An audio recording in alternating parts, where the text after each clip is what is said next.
Students, welcome to my channel. आज हम जो नया टॉपिक लेके आ रहे हैं उसको हम दर्शन कहेंगे। और दर्शन को ही हम सारे दर्शन जितने भी होते हैं हमारा, चाहे भारतीय दर्शन हो, चाहे पाश्चात्य दर्शन हो, चाहे उनकी तुलना हो, तो ये जो फिलॉसफी का जो पेपर है जो कि आपके यूजी और पीजी के क्लासेस में भी ये फिलॉसफी का पेपर है, और एमए जो बच्चे करते हैं उसमें भी ये पेपर है, और बीएड और एमएड का भी ये एक पेपर है। तो आज हम फिलॉसफी की बात करेंगे और फिलॉसफी के ही हर टॉपिक को, जब तक उसका पूरा आपका सार पूरा नहीं होगा, कंप्लीट नहीं होगा, हम हर एक टॉपिक को अच्छे से डिस्कस करेंगे। तो शुरुआत करते हैं एक जनरल कॉन्सेप्ट की, आपके दर्शन की।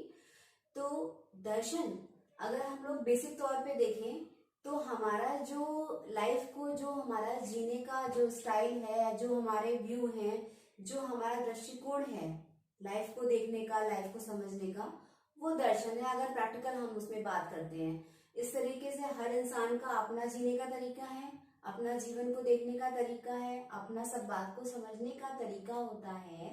ठीक उसी प्रकार से हर देश के लोगों का और वहां के जितने भी सोचने वाले हैं उनका भी दर्शन अलग होता है। तो हर इंसान का अपना जिंदगी को देखने का नजरिया, प्रैक्टिकल उसमें बता रही हूँ, अपने दृष्टिकोण से लाइफ को देखने का नजरिया, अपने जीवन को समझने का नजरिया ही दर्शन होता है। ये तो हो गई एक बेसिक सी बात। अब अगर आप दर्शन को एक जो है वो परिभाषा के तौर पे या एक ज्ञान के तौर पे समझने की कोशिश करते हैं, तो दर्शन मनुष्य के चिंतन का मार्ग है, जिसमें इंसान चिंतन करता है, व्यक्ति समझता है क्यों, क्या हुआ, कैसे हुआ, आत्मा, परमात्मा, कर्म, अकर्म, करणीय, अकरणीय कर्म, तो इन सब बातों का ध्यान दर्शन में रखा जाता है। इस तरीके से दर्शन जो है मनुष्य के चिंतन का स्तर है, चिंतन का प्रारंभ है। सही तौर पे कहा जाए तो ज्ञान की वो शाखा जिसमें ब्रह्मांड के अंतिम सत्य की विवेचना होती है, जिसमें परमात्मा की बातों का संपूर्ण ज्ञान होता है, जिसमें आपके क्या कहते हैं समस्त जो ब्रह्मांड के जो क्रियाकलाप है उनकी विधियों का जो ज्ञान दिया जाता है, वो सब दर्शन है। अब दर्शन, जैसे मैंने कहा कि हर इंसान का अपना देखने का नजरिया, हर इंसान का जीवन को जीने का नजरिया, हर इंसान का अपना एक अलग दृष्टिकोण होता है। ठीक उसी प्रकार से अलग अलग शिक्षा शास्त्रियां, जो हमारे दर्शन में जो शिक्षा शास्त्री हैं, उन सब का भी दर्शन को देखने का तरीका अलग अलग है।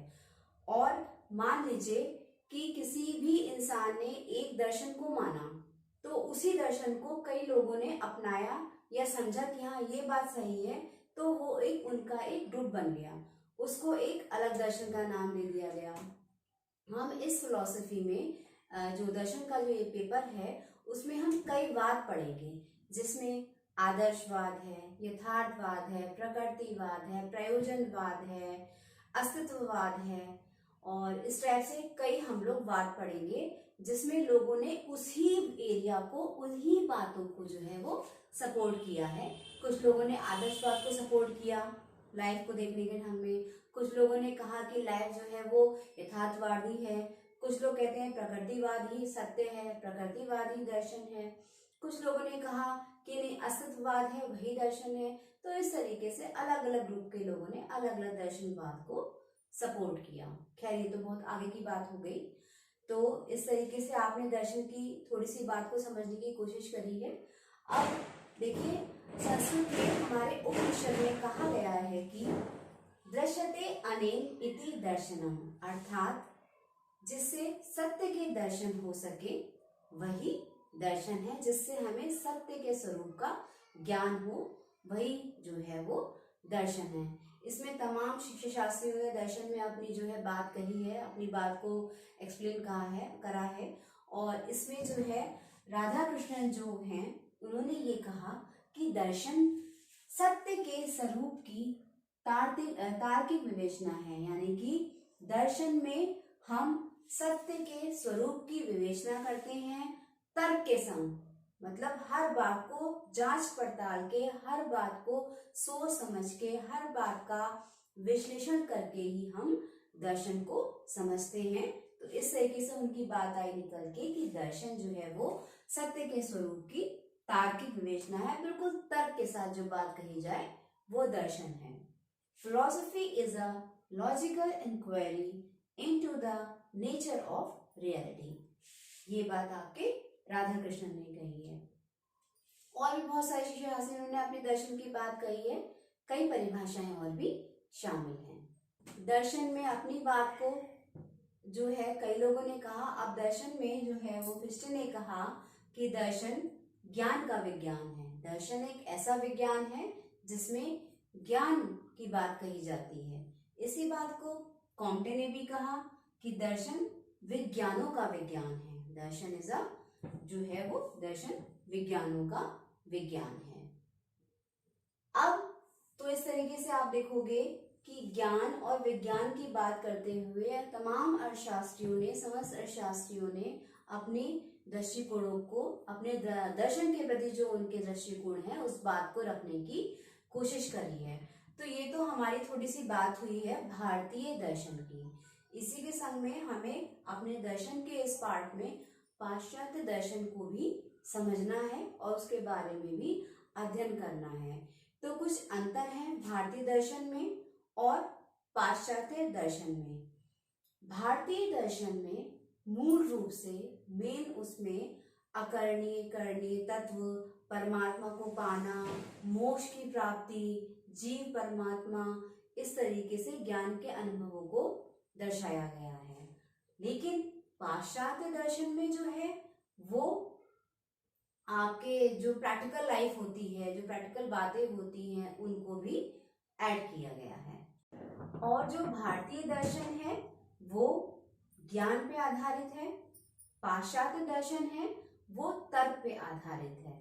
इसी तरीके से जो भारतीय दर्शन है उसमें कर्मों की बात कही गई है और पाश्चात्य दर्शन में ऐसा कोई भी प्रावधान नहीं है। तो ये कुछ जो है वो जनरल से अंतर है पाश्चात्य और भारतीय दर्शन में। दर्शन में जो बातें हुई, जो हमने बात को समझने की कोशिश करी, उसमें जो दर्शन का नेचर और उसकी कुछ विशेषताओं को हमने जाना। पहला जो है दर्शन की प्रकृति और विशेषता बनी कि दर्शन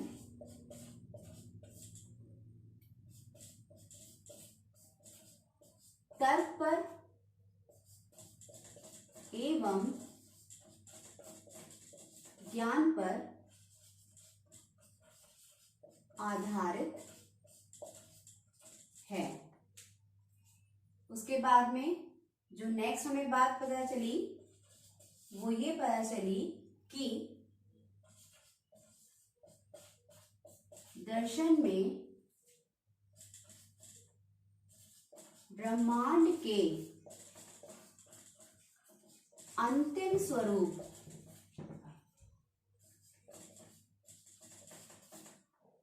को जानने की कोशिश की जाती है। मतलब जो ब्रह्मांड का स्वरूप है, जो ज्ञान का स्वरूप है, जिसमें आत्मा और परमात्मा की बातें होती हैं, उन सब बातों को जानने की कोशिश की जाती है। और तीसरी बात दर्शन में ये समझ में आती है कि दर्शन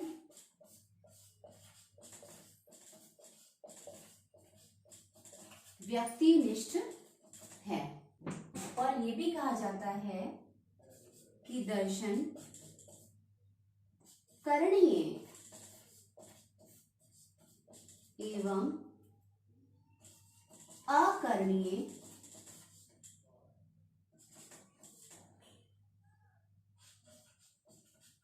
कर्मों की तार्किक विवेचना है। मतलब जो हमारे कर्म हैं, जो हमारे क्रियाकलाप हैं, उन सब की तार्किक विवेचना है। तर्क के संग में हम अपनी बात को कहते हैं। जब हम दर्शन की बात करेंगे, चाहे वो कोई भी दर्शन हो, अस्तित्ववाद हो, आदर्शवाद हो, यथार्थवाद हो, प्रकृतिवाद हो, कोई भी वाद हो, जब हम किसी भी दर्शन की बात पे आगे बढ़ेंगे तो हमें दर्शन को समझने के लिए और उसकी बात को समझाने के लिए हमें 3 बातों का ध्यान रखना बहुत जरूरी होगा।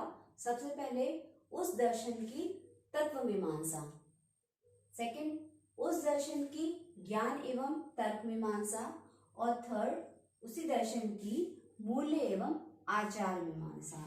इन 3 बातों को जब हम एक्सप्लेन करेंगे, इन 3 बातों का जब हम ध्यान रखेंगे, तभी हम उस दर्शन को अच्छे ढंग से समझ पाएंगे।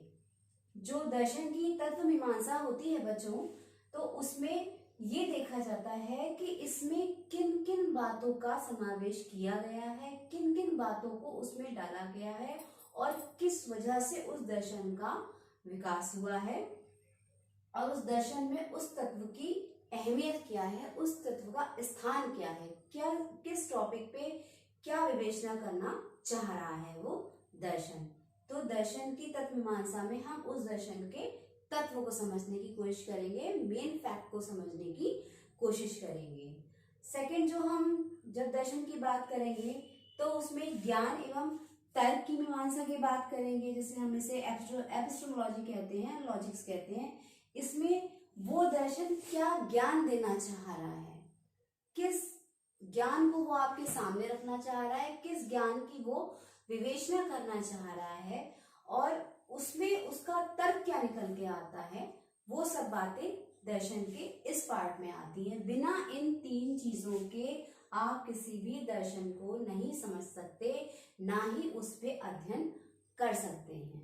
थर्ड जो बात आती है वो है दर्शन की मूल्य एवं आचार मीमांसा। मूल्य मतलब वैल्यू, उस दर्शन की वैल्यू क्या है, उस दर्शन के अपने मूल्य क्या है, उस दर्शन में नैतिकता में क्या कहा जा रहा है, तो उसके जो वैल्यूज होती है ना, जो गुण होते हैं, उसको दर्शाने की कोशिश की जाती है मूल्य एवं आचार मीमांसा में।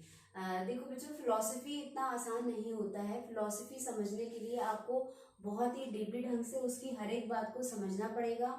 एक बार में कुछ नहीं आएगा, आपको अच्छे से अध्ययन करना पड़ेगा, तब आप जो है वो दर्शन यानी फिलॉसफी को समझ पाएंगे। ये हर एजुकेशन के हर एरिया का पेपर है, हर इसमें एक एक चीज में जो है फिलॉसफी को ऐड किया गया है। भले ही थोड़ा फॉर्म कहीं इजी है, कहीं टफ है, लेकिन फिलॉसफी का पार्ट जो है वो एजुकेशन में इम्पॉर्टेंट है। तो दर्शन को समझने के लिए आपको बहुत अच्छे से हर एक बात को आप अगर नहीं समझोगे तो अच्छे से नहीं समझ में आएगा। दर्शन को समझना, हर एक चीज को बहुत ही गहनता के साथ समझना हो गया। अगर आप मुझे कमेंट करते हो या कोई बात आपको नहीं समझ में आती है और कमेंट करके मुझे बताओगे, तो मैं उस बात को दोबारा से फिर से एक्सप्लेन करूंगी जब तक कि आपको समझ में नहीं आएगा। तो इस तरीके से आज हमने इतनी बात को पूरा करा है। अपने नए जो वीडियोस में मैं फिलॉसफी की और बहुत सारी नई बातों को लेके आऊंगी। फिलॉसफी बहुत ही बड़ा एरिया है, तो हम पहले फिलॉसफी को ही आगे बढ़ाएंगे, हर एक फिलॉसफी के एरिया को लेंगे। तो अगले नए वीडियोस में हम फिलॉसफी की और बातों को लेके आपके सामने आएंगे। मुझे कमेंट करते रहना, जहाँ नहीं समझ में आ रहा है, जहाँ बात को आपको और अच्छे ढंग से समझने की कोशिश आपको करनी है, मुझे आप कमेंट करें, मैं उसको फॉलो करूंगी। और मेरे चैनल को लाइक, सब्सक्राइब और शेयर करें, ताकि ये वीडियोस आप तक अच्छे से ढंग से पहुंचे और मैं उस पर मेहनत करूं और आपको समझाने की कोशिश करूं। तो मिलते हैं अपनी नेक्स्ट वीडियो में।